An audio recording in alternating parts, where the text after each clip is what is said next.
Balma Kola Soft TV la jaba wa bisimila kokora tuguni bi ni sonjalen no kada ka amna video kura kɛ ka yira la ko farafina dolancina n'a ma fɔ ma ko footballer tamu sara ko to ballontan na donc an bɛ fɛ k'o de lasaw kulo ma bi ko denmisɛnninw kun wa fɛnɛ talent caman bula wa ambition caman bula wa ka balikasaya nunu ko a ye football mondial touché kosɛbɛ ko ka daminɛ foyi la ka taa bila cote la ko Afrique ye maa belebele caman perdi ballontan sira fɛ ka u ka passion yɛrɛ exercer la n'o ye ballontan Samuel Oka Waraji ale yɛrɛ bangena mɛ kalo tile 19 san 1974 Orlu n'o ye Nigeria dugu dɔ ye utu kalo tile 12 san 1989 Lagos n'o yɛrɛ Nigeria capitale ye Samuel Oka Waraji ko ballontana international kunu Nigeria ballontana ko san 1980 wagati nunu ko ale yɛrɛ kun bɛ jouer poste la n'an b'a fɔ ma ko milieu kan 88 tan n'o ye san 1980 wagati wa k'a ka bi fɔlɔ don k'a to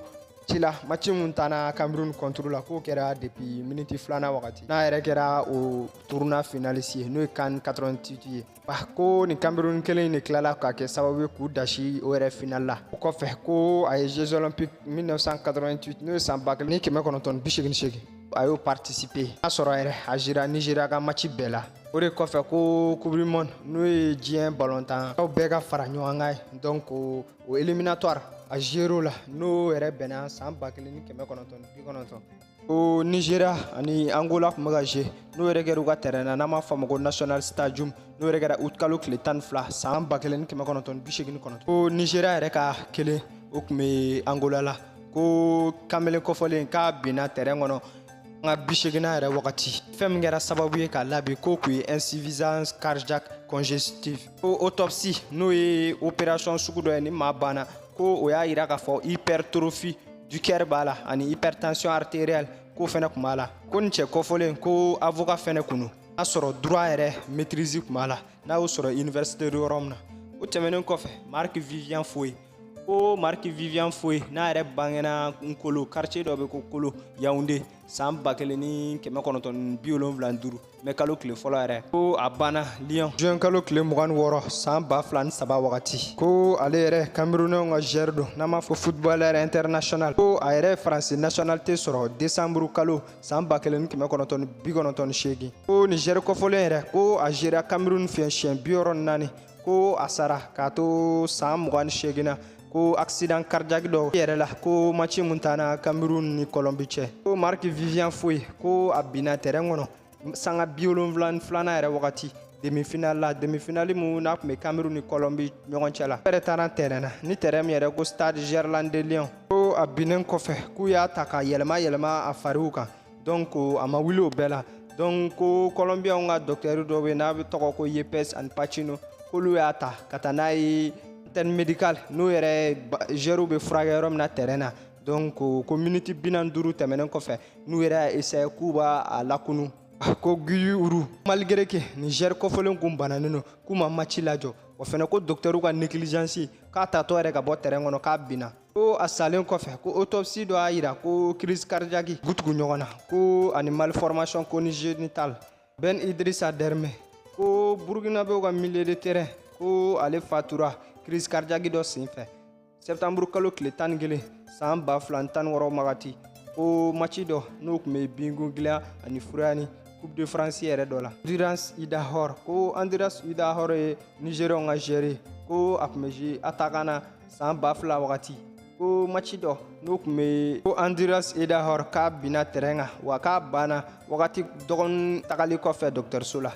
Patrick Claude Eken ko ni milieu de terrain défensif ko Camerounais don ko a yɛrɛ kun bɛ club min na n'an b'a fɔ ma Dynamo Bucarest ko a banna k'a si to san 26 la crise de cardiaque dɔ senfɛ ko k'a to match dɔ la u ka championnat a n'a ka club ko nin don kofɔlen ko Patrick Eken ko a donna ballontan na k'a to sanga 70 wagati ko championnat Roumanie yɛrɛ Dynamo Bucarest ni Viitorul de Constanța jani match yɛrɛ ka daminɛ ko a y'a fɔ a terikɛ ɲɛna ko ale tɛ fɛ ka jouer match nata la ko sanga 7 tɛmɛnen kɔfɛ n'a sɔrɔ a yɛrɛ ka club kun ye 30 don ni club kofɔlen na ko Patrick Eken k'a binna terrain camancɛ la n'a fɔ a tɔɲɔgɔn yɛrɛ n'o ye Marc Vivien Foe n'o yɛrɛ banna san 2003 wagati ko u taara n'a ye dɔgɔtɔrɔso la k'u y'a tenter walasa k'a lakunu n'o ye réanimation ko sanga 2 o kɔfɛ n'o ye R2 ko a banna ka to san 26. David Faramola Onia ko David Faramola Onia ko Nigérian ka joueur dɔ don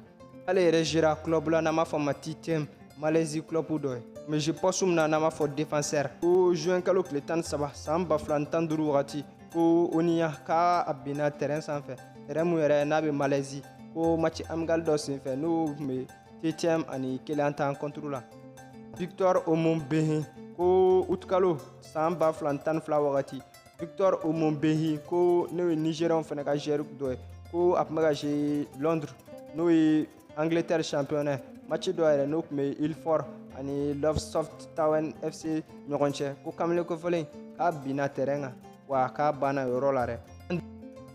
Emmanuel Ogoli ko Emmanuel Ogoli ko ye Nigérian ka joueur dɔ ye n'a tun bɛ jouer latéral gauche la ko nin kamalen kofɔlen k'a binna décembre kalo tile 12 san 2010 wagati ko match dɔ n'a tun bɛ n'a ka équipe tun bɛ ka jouer n'o ye Océan Boys ye ko a talen ka taa dɔgɔtɔrɔso la o kɔfɛ k'a banna yen nɔ. Moïse Bourou Apanga